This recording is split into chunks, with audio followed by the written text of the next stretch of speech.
আসসালামু আলাইকুম। আজকে স্যামাস হাউস থেকে একটা অথেন্টিক রেসিপি নিয়ে আমি হাজির হয়ে গেলাম। কাছে দূরে দেশে বিদেশে যে যেখান থেকে আজকে আমার এই ভিডিওটি দেখছেন সবাইকে জানাই অনেক অনেক ধন্যবাদ।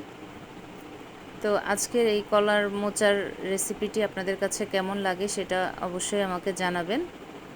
খুবই চমৎকার একটা রেসিপি, সবারই ভালো লাগবে, সবারই পছন্দের একটা রেসিপি শেয়ার করব। সেজন্য আমি আজকে একটা কলার মোচা নিয়ে নিয়েছি। এই কলার মোচাটা আমি ঈদ করতে গ্রামে গিয়েছিলাম, সেখান থেকে নিয়ে এসেছি। এতদিন আসলে শেয়ার করা হয়নি ভিডিওটা, তো আজকে ভাবলাম একটু শেয়ার করে দিই। এই রেসিপিটা সবারই অনেক ভালো লাগবে, আমাদের দাদি নানিদের আমলের একটা রেসিপি। তো আমি কলার মোচাটাকে খুব সুন্দর করে ছাড়িয়ে নিয়েছি। আসলে সবটা দেখানো সম্ভব হয়নি, মাঝখানের অংশটা আমি এভাবে রেখে দিয়েছি। এটা আমি কেটে নেব, কারণ এই অংশটা খুবই নরম, এটা ফেলে দেওয়ার কোনো প্রয়োজন নেই।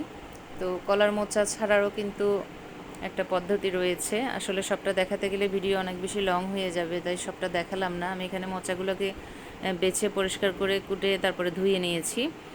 তো এখন একটা হাঁড়ি বসিয়ে দিলাম চুলায়, তারপরে তার মধ্যে দিয়ে দিলাম কিছু পানিতে অ্যাড করে দিলাম 1 চামচ হলুদের গুঁড়ি এবং হাফ চামচ পরিমাণে লবণ।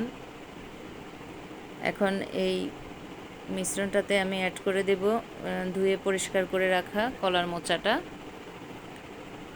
তো এগুলোকে আমি একটু সেদ্ধ করে নেব, মানে খুব হালকা করে একটু ভাপিয়ে নেব আর কি, কারণ কলার মোচার মধ্যে একটা কষ থাকে কালো কালো ধরনের। এটা যদি সিদ্ধ করে না ফেলে দেওয়া হয় তাহলে কলার মোচাটার কালারটা ভালো লাগবে না, সেজন্য একটু সেদ্ধ করে নিতে হবে অবশ্যই।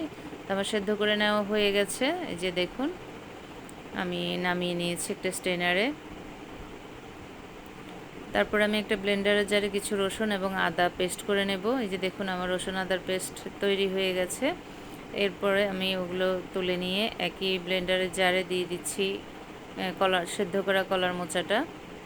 দেখুন এটাকেও আমি ব্লেন্ড করে নেব, আপনারা চাইলে পাটাতেও এই কাজটা করে নিতে পারেন, আমি ব্লেন্ডারেই করে নিচ্ছি।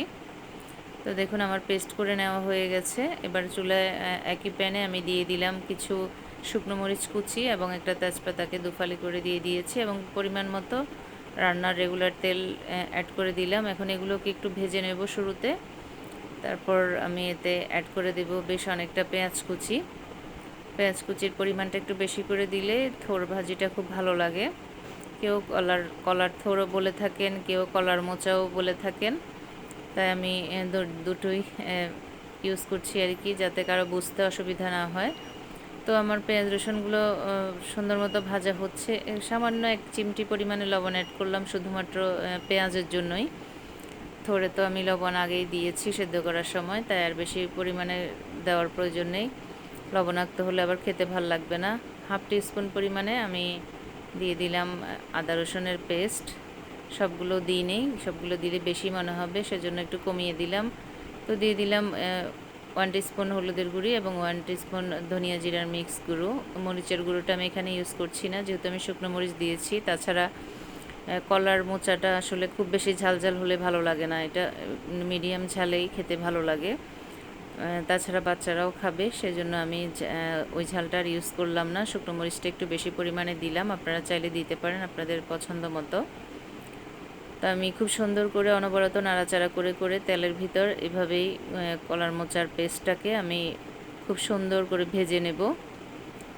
খুব বেশি মাই মশলা কিন্তু এই রেসিপিটাতে ইউজ করা যাবে না, তাহলে কলার মোচার যে একটা অথেন্টিক স্মেল সেটা নষ্ট হয়ে যাবে। এইভাবে সিম্পলভাবে ভাজি করলেই এই রেসিপিটা অত্যন্ত টেস্টি হয়। আপনারা বাসায় নিজেরা একদিন তৈরি করে খেতে পারেন, এতে রয়েছে প্রচুর পরিমাণে পুষ্টিগুণ, সেটা আজকে আমি আলোচনা নাইবা করলাম। তো আমার কলার মোচাটা খুব সুন্দর করে ভেজে নেওয়া হয়ে গেছে, দেখে নিশ্চয়ই বুঝতে পারছেন কতটা চমৎকারভাবে ভাজি করে নিয়েছি আমি। খুব সহজে ঝটপট তৈরি হয়ে গেল পুষ্টিকর একটা অথেন্টিক রেসিপি। আমি সার্ভ করে দিয়েছি, দেখুন একটা শুকনো মরিচও অ্যাড করে দিলাম, কারণ কলার মোচাটা যখন গরম ভাত দিয়ে খাবো পাশাপাশি একটা শুকনো মরিচও খেতে পারি, তাতে এর টেস্টটা ভালোই লাগবে। তো আজকে আমার এই কলার মোচার অথেন্টিক রেসিপিটা আপনাদের কাছে কেমন লেগেছে সেটা অবশ্যই আমাকে জানাবেন। সাথে লাইক, কমেন্ট, শেয়ার এবং সাবস্ক্রাইব তো অবশ্যই করবেন নতুন বন্ধু হয়ে থাকলে। আর অল বাটনটা প্রেস করতে কিন্তু একদমই ভুলবেন না। এরকম নিত্য নতুন অথেন্টিক রেসিপি পাওয়ার জন্য অবশ্যই আমার চ্যানেলটাকে সাবস্ক্রাইব করে নেবেন। সবার কাছে অনুরোধ, আর লাইকটা দিতে কেউ ভুল করবেন না, আর স্পাম কমেন্ট কেউ করবেন না প্লিজ। আজকের মতো বিদায় নিচ্ছি, আল্লাহ হাফেজ।